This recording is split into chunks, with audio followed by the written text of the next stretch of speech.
بسم اللہ الرحمن الرحیم۔ السلام علیکم ورحمۃ اللہ وبرکاتہ۔ ضدی تسبیح حضرت محمد صلی اللہ علیہ وآلہ وسلم نے فرمایا، اگر گناہ گار بھی یہ تسبیح پڑھ کر اللہ سے معافی مانگے تو اللہ سارے گناہ معاف کر دے گا۔ یہ تسبیح اللہ کو بہت پسند ہے۔ ناظرین، آج میں آپ کے ساتھ ایک ایسی بابرکت اور عظیم تسبیح کی فضیلت شیئر کرنے جا رہی ہوں جو اللہ تعالیٰ کو بے حد پسند ہے۔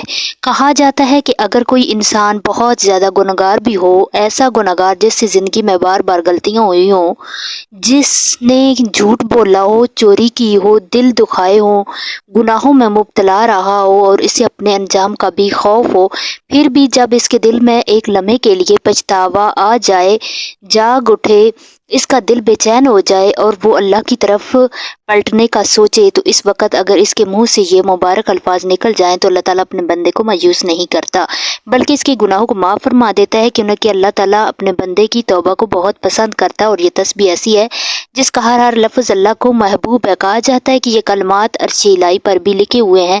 جو شخص سچے دل سے انہیں پڑھتا ہے وہ اللہ کے بے حد قریب ہو جاتا ہے اور اس کے دل کو سکون ملتا ہے، اس کے گناہوں کا بوجھ ہلکا ہونے لگتا ہے۔ یہ عام الفاظ نہیں بلکہ وہ خاص ذکر ہے جو ہر کسی کو نصیب نہیں ہوتا۔ اسے پڑھنے کی توفیق بھی اللہ تعالیٰ اپنے خاص بندوں کو عطا فرماتا ہے۔ وہ بندے جو دل سے اللہ تعالیٰ کی طرف لوٹنا چاہتا ہے، جو معافی کے طلبگار ہوتے ہیں اور جو چاہتے ہیں کہ ان کی زندگی بدل جائے، اس تسبیح کی برکت سے انسان کے دل میں نرمی آتی ہے، آنکھوں میں ندامت آتی ہے، بندہ اپنے رب کے سامنے جھک جاتا ہے۔ اور اس لیے ناظرین، آج میں آپ کو ایک ایسی تسبیح کی فضیلت بتانے جا رہی ہوں جو گناہوں میں ڈوبے ہوئے انسان کو بھی امید دیتی ہے کہ اللہ کی رحمت بہت وسیع ہے اور وہ اپنے بندے کو معاف کرنے میں دیر نہیں۔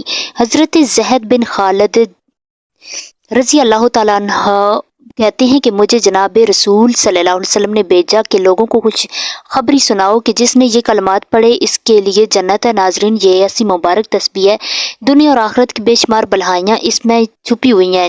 جس خوش نصیب کی زبان سے یہ کلمات جاری ہو جائیں وہ سمجھ لے کہ اس کی قسمت بدلنے والی ہے، گویا اللہ تعالیٰ نے اس کے مقدر کو سنوارنے کا فیصلہ فرما لیا۔ اس تسبیح کی برکت سے انسان کو دنیا میں بھی کامیابی نصیب ہوتی ہے اور اس کے کاموں میں آسانی آتی ہے، دل کو سکون ملتا ہے، رزق میں برکت آتی ہے، آخرت میں بھی یہ بندہ سرخرو ہوتا ہے، اللہ کا محبوب اور لاڈلا بن جاتا ہے، کیوں نہ کہ یہ ذکر ایسا ہے جو بندے کو اپنے رب کی بہت قریب کر دیتا ہے۔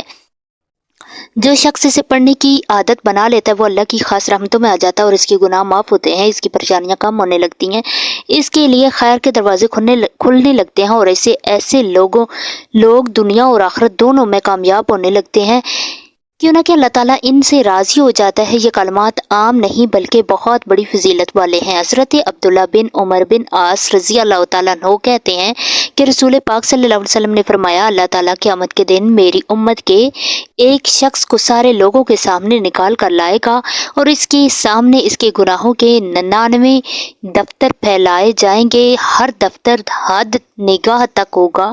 پھر اللہ ذوالجلال پوچھے گا، کیا تو اس میں سے کسی چیز کا انکار کرتا ہے؟ کیا تجھے پر میرے کرامن کاتبین نے ظلم کیا ہے؟ وہ کہے گا، نہیں اے میرے رب۔ پھر اللہ کہے گا، کیا تیرے پاس کوئی عذر ہے؟ تو وہ کہے گا، نہیں اے میرے رب۔ اللہ کہے گا، اچھا، تیری ایک نیکی میرے پاس ہے، آج تجھ پر کوئی ظلم زیادتی نہ ہوگی۔ پھر ایک پرچہ نکالا جائے گا جس پر اشہد ان لا الہ الا اللہ و اشہد ان محمدًا عبدہ و رسول اللہ لکھا ہوا ہوگا۔ اللہ فرمائے گا، جاؤ اپنے اعمال کے وزن کے موقع پر موجود رہو۔ وہ کہے گا، اے میرے رب، ان دفتروں کے سامنے یہ پرچہ کیا حیثیت رکھتا ہے؟ اللہ فرمائے گا، تمہارے ساتھ زیادتی نہ ہوگی۔ آپ صلی اللہ علیہ وسلم نے فرمایا، پھر وہ تمام دفتر ایک پلڑے میں رکھ دیے جائیں گے اور وہ پرچے دوسرے پلڑے میں، پھر وہ سارے دفتر اٹھائے جائیں گے، یعنی بے وزن ثابت ہوں گے اور وہ پرچے بھاری ہوں گے، کیوں نہ کہ اللہ کے نام کے مقابلے میں کوئی چیز وزنی نہیں ہوتی۔ تو یہ تسبیح ہے، پہلا کلمہ طیبہ لا الہ الا اللہ محمد رسول اللہ۔ اس میں خاص طور پر لا الہ الا اللہ وہ عظیم کلمہ ہے جو تمام اذکار سے افضل ہے۔ یہی کلمہ ہے جس کی بنیاد آج ہم الحمدللہ مسلمان ہیں، اور اگر کوئی شخص سچے دل سے یہ کلمہ پڑھے تو وہ اسلام کے دائرے میں داخل ہو جاتا ہے۔ اس لیے اس کلمے کی شان اور عظمت بہت بلند ہے۔ اگر کوئی گناہگار انسان ہو یا کوئی حاجت مند ہو، کوئی بھی شخص جو اللہ کو راضی کرنا چاہتا ہو، اللہ سے اپنی بات منوانا چاہتا ہو، تو اپنی مشکل کا حل چاہتا ہو تو اسے یہ تسبیح ضرور پڑھنی چاہیے، خاص طور پر جب بھی نماز ادا کرے تو نماز کے بعد کم از کم 100 بار اس کلمے کو پڑھنے کی عادت بنا لے۔ بہتر یہ ہے کہ فجر کی نماز کے بعد یا عشاء کی نماز کے بعد ان دونوں میں سے کسی ایک نماز کے بعد پابندی سے پڑھ لیا کرے۔ انشاءاللہ اس کی برکت سے گناہ معاف ہوں گے، دل کو سکون ملے گا، حاجتیں پوری ہوں گی اور اللہ تعالیٰ بن مانگے بھی اپنی رحمت سے بہت کچھ عطا فرمائے گا۔ جو شخص اس ذکر کو اپنا معمول بنا لیتا ہے وہ آہستہ آہستہ اللہ کے خاص بندوں میں شامل ہو جاتا ہے، اس کی زندگی میں دنیا اور آخرت دونوں کی کامیابیاں نصیب ہونے لگتی ہیں۔ تو آپ اس عمل کو، اس تسبیح کو لازمی پڑھیے، اسے اپنے زندگی کا ایسا بنا لیں اور حصہ بنا لیں۔ انشاءاللہ تعالیٰ نہ صرف گناہ معاف ہوں گے بلکہ اللہ کے محبوب بندوں میں شامل ہو جائیں گے۔ انشاءاللہ تعالیٰ اگر آپ کو ویڈیو اچھی لگی ہے تو آپ نے اس ویڈیو کو لائک کرنا ہے اور اس ویڈیو کو شیئر کرنا ہے اور چینل کو سبسکرائب کرنا ہے۔ جزاک اللہ۔ اگر مزید اسی طرح کی اسلامی وظائف والی ویڈیو آپ دیکھنا چاہتے ہیں تو اس ایمانی وظائف آفیشیل چینل کو ضرور سبسکرائب کریں تاکہ ہر روز نئی آنے والی ویڈیو آپ تک پہنچتی رہے۔ اللہ حافظ۔